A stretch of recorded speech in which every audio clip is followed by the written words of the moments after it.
Hey guys, back here with another video. So today, me and Noah are gonna build some frame rails for the new 55 that we're doing. So I figured we'd do a little step-by-step through that. I don't have a lot of tools here with me, so we'll just start from the beginning. I mean, I like doing stubs, and I like building stubs for these cars. You know, a lot of guys use the stock frame, and I built a couple with stock frame before too. So, you know, I don't care for the way that looks. I mean, I think that the stubs look better, but whatever's your deal. Today we're concentrating on stubs. So we're doing it cheap. Contrary to what you might hear by some of our haters on Facebook, we are not rich. I wish my haters were right and that I was rich. I never wish my haters were as right as that, but we are not. We work on a super tight budget. So what we have here, let's just keep it positive and begin with this. What we have here is what I use on most of my stuff. It's a 2x4 1/8 inch. I see a lot of guys online that use, you know, 3/16. I've seen guys use, you know, a 1/4. And to me, that's just too heavy. I mean, if you want something that's strong, you know, like a Bobcat, then use the heavy stuff. If you want to make sure that it's not that, you know, my other car, it pops wheelies, and it's been, you know, I race it, and I've never had a problem with the 1/8 inch. I know other guys that do massive drag the bumper wheelies, everything, no problems at all with that. So that's what I use. So what we got to now is, we'll do this in stages. What I got here now is, you know, I'm cutting these at 3 pieces, and we have the benefit of having a built car at the house. So all I got to do is pull a tape and see where I want my stuff to be at. And on this car, we're going to keep them kind of short, and I like them tucked in. So we're going to go with 3 feet. Which I have this marked out. I don't even have a square with me. So we do it like really hillbilly style. I just pull it here to 3 feet, and I drew lines all across the dots and connect the dots with something straight. Like, we do everything by hand. Yeah, you could use a chop saw, but I like the control with a hand grinder and cutoff wheel. This stuff, I like to keep it as uniform as I can, and I've never had much luck with a chop saw getting things to be straight and square. And by the time you do that, you could lay it out and just cut it off, you know, with a grinder like this.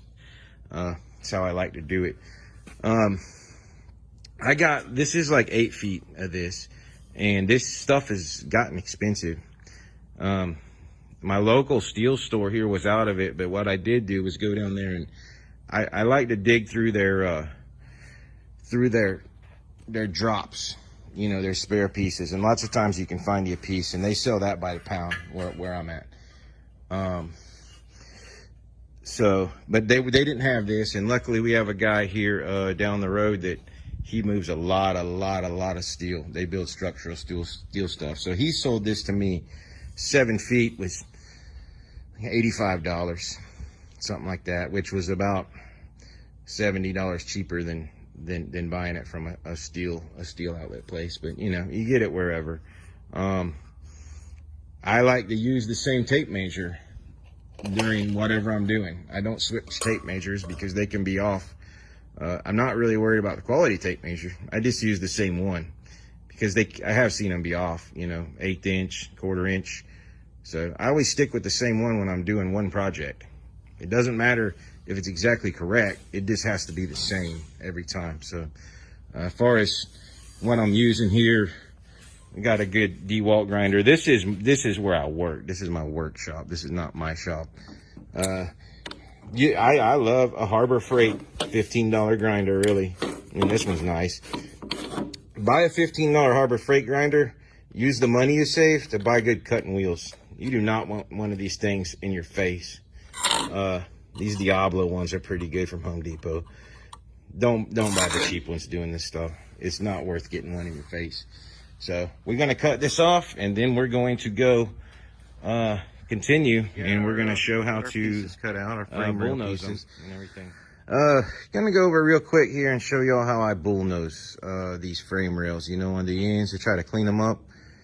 The way that I do it is just like this one here. I don't know. I got one end done like my green car is, but like this one here, I'm thinking I'm just gonna do something like this. Just round it off and not put no taper in it. Of course, with that, all I did was just trace around. I mean, that's pretty self-explanatory. Found a big socket here, you know, something round. If you want to get the taper in it, this is how my other car is, my green one. If you want to get more sophisticated with it and get you one that's tapered and all that, the way I do those, basically almost all of my build have been like that. I'm just making this car different. I use a paint can on this end and trace around it like so. You know, really, you know, whatever's around. It's not rocket science. But trace around that. Then I lay my line back here. This is a foot. I think that's how my other one is a foot. And then just take your straight edge and connect from this line here. I leave a little gap in them like that because you're going to lay your 1/8 inch in here when you cap it. So I bring it down to about 1/8 where I can lay it in here and cap it so it sits in there. And then just, you know, get your straight edge and run from the top of your circle back on both sides.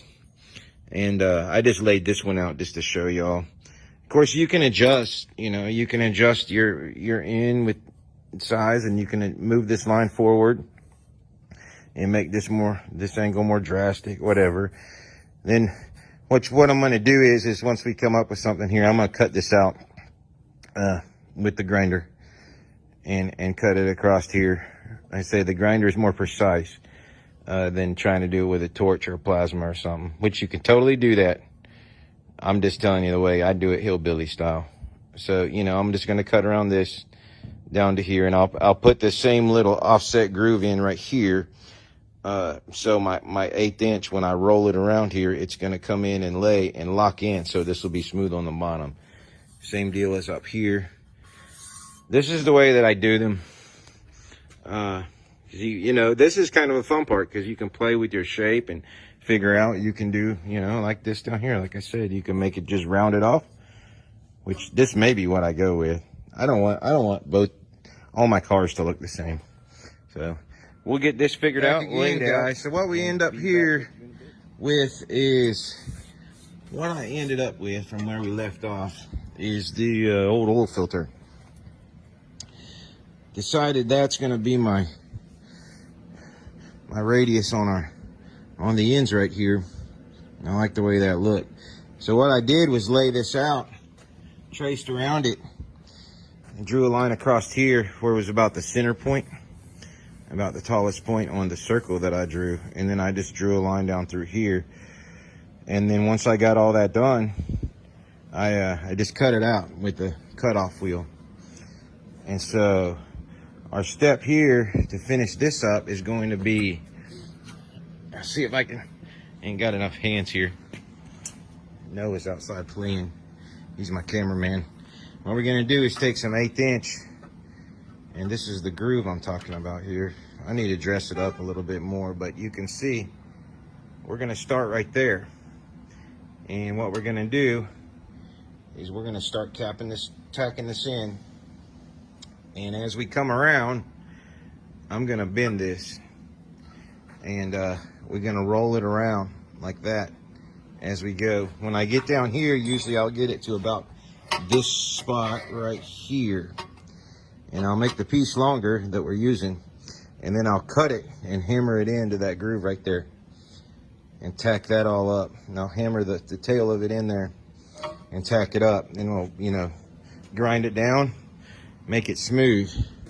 Then you have your radius on there. You know, this isn't perfect here, but it doesn't matter because when we roll the 1/8 inch around it, then it's gonna be round.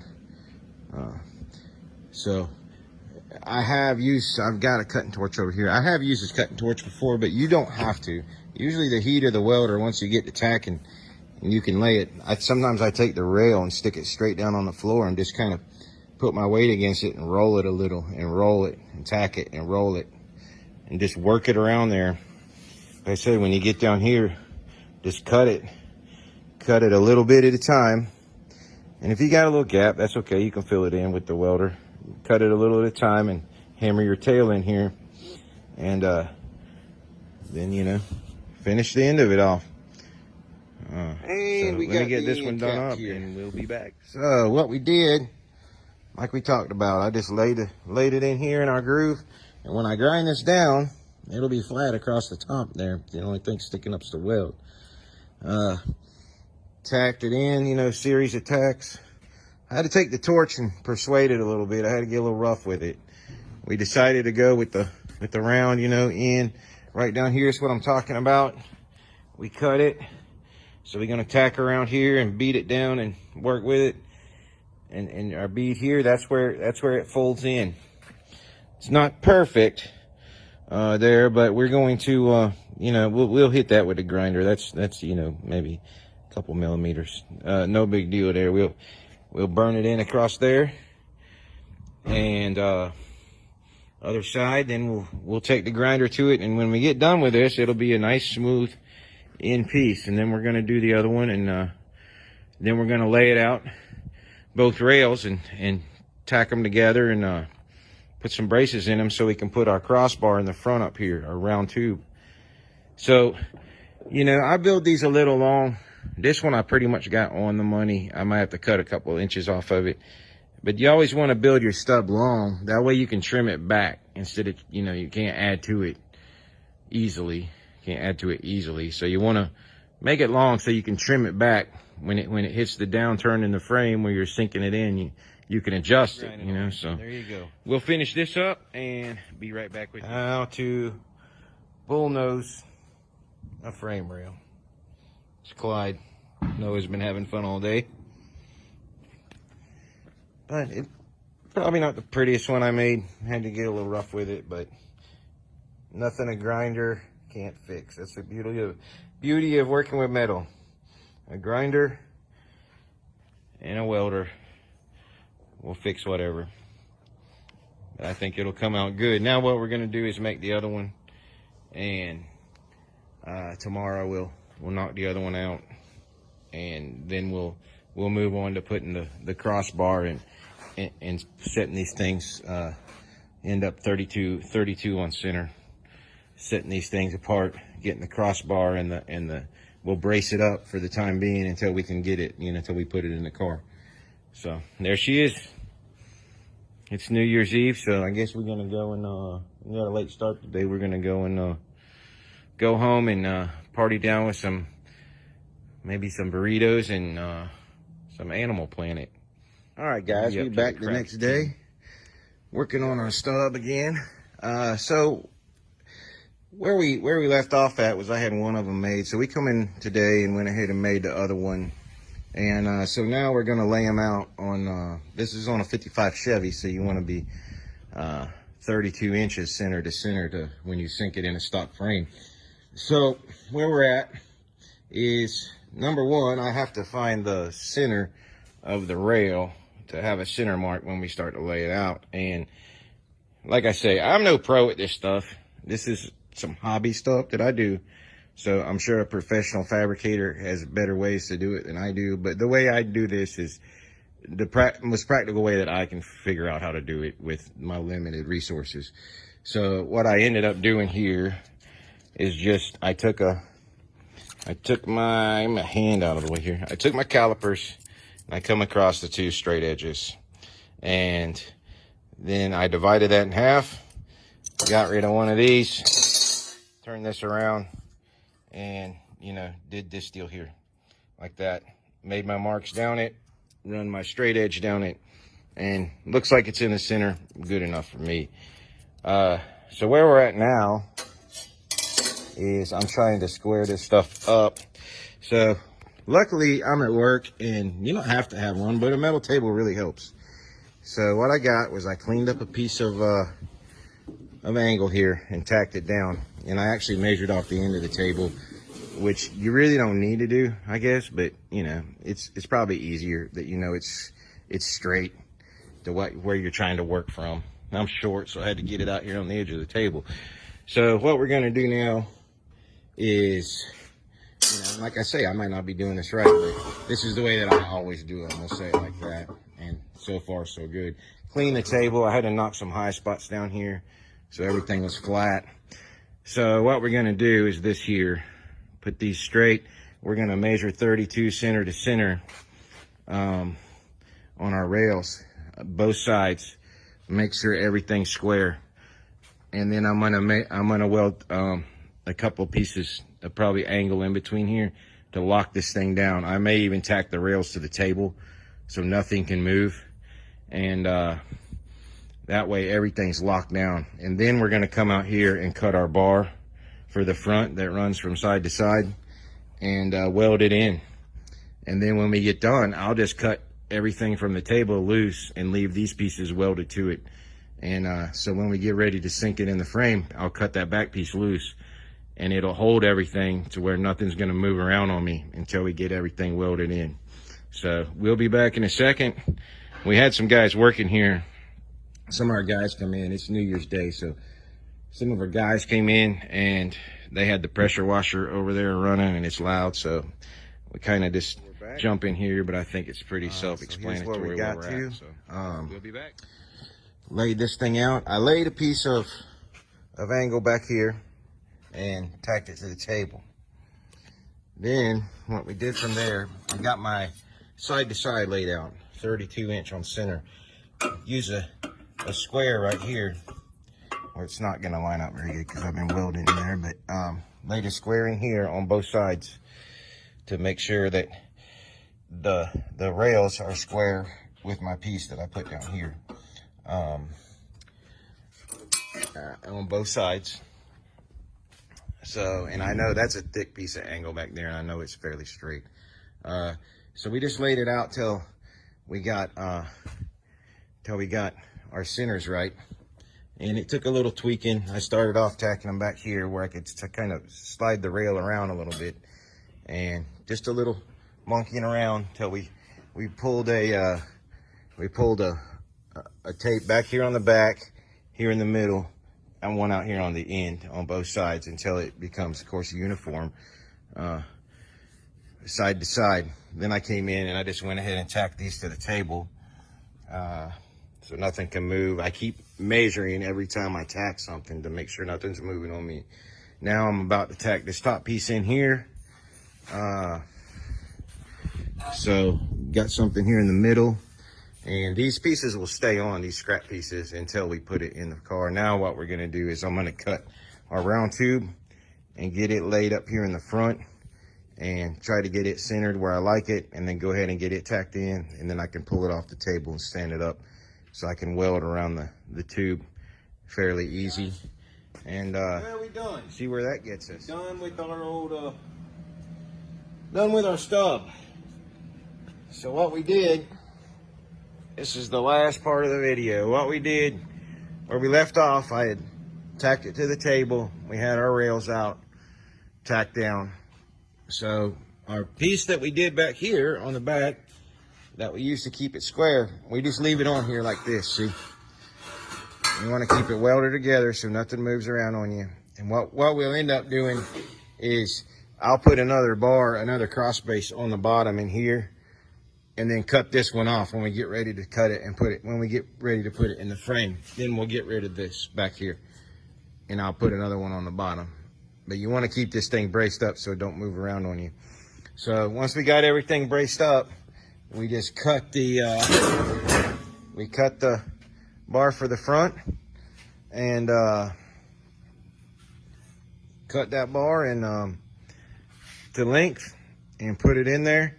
So I made a couple cross lines in here and to here to here to just, you gotta eyeball it. And then I put a level on it side to side, made sure the bar was level. I measured from the back to the front and got me a little center line on there that I drew right there to see if we back to front.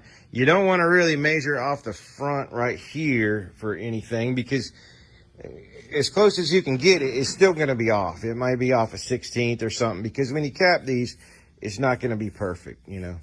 So you'll never see it with your eye, but you don't want to pull off of it. Always pull off your back, and that's why. And when I end up trimming this thing, I will measure off these. Before I trim anything off the back of this, I'll make me a reference line up here. I'll cut me a little line with a grinder right here on top that can't get wiped off. So I have me a good line to work off of. You know, you want to always make sure you got something good to pull off of when we get to putting it in. But we'll go over that when we start to put it in, which may be next weekend. I think we're going to be busy tomorrow, but so now it's pretty much self-contained. You can carry it, load it, move it around, whatever. So there you go, guys. I think that's pretty much covers front to back on how to build a frame stub for a Tri-5 Chevy. Hope you all have a good day and enjoyed the video.